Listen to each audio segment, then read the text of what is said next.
এই পুরনো সুটকেসে একগোছা বাক্সবন্দি স্মৃতি রাখা রয়েছে আমাদের। রেডিওতে চলতে থাকা কবি সুমনের গান মা আগলে রেখে দিয়েছে। বাবার ওই হাতঘড়িটা একটা পুরনো অদ্ভুত শৈশবকে আটকে রেখে দিয়েছে। আর বাবার ওই আতরের গন্ধটা একটা পয়লা বৈশাখ রেখে দিয়ে গেছে। আর এই যে পুরনো চলটা ওঠা সেপিয়ার ছবিটা, এটা আমাদের সমস্ত পয়লা বৈশাখ থমকে রেখে দিয়েছে।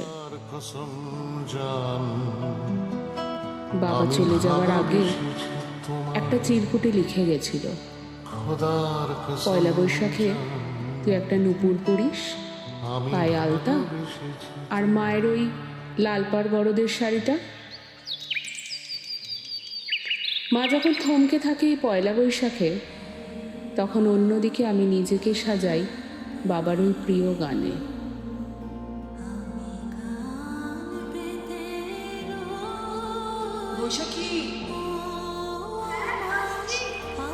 আমার বাবা ছিল এক ভাঙা হারমোনিয়াম বাজানো মানুষের মতো। তার কাছে পয়লা বৈশাখ মানেই ছিল সিঁড়িতে আলপনা দেওয়া, মায়ের হাতে নারকেলের নাড়ু, আর মায়ের ওই লাল পাড় শাড়িটা আমায় পরিয়ে দেওয়া। এভাবেই মা গুছিয়ে রাখে সব স্মৃতিগুলোকে, আর পয়লা বৈশাখকে পুরনো পরিচিত গন্ধে আর কবির সুমনের গানে।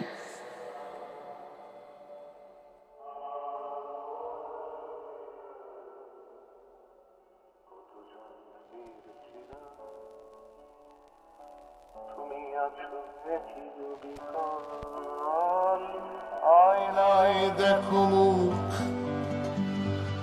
মহাকাল যেখানে ঘনায়, খোদার কসম জান আমি ভালোবেসেছি তোমায়, খোদার কসম জান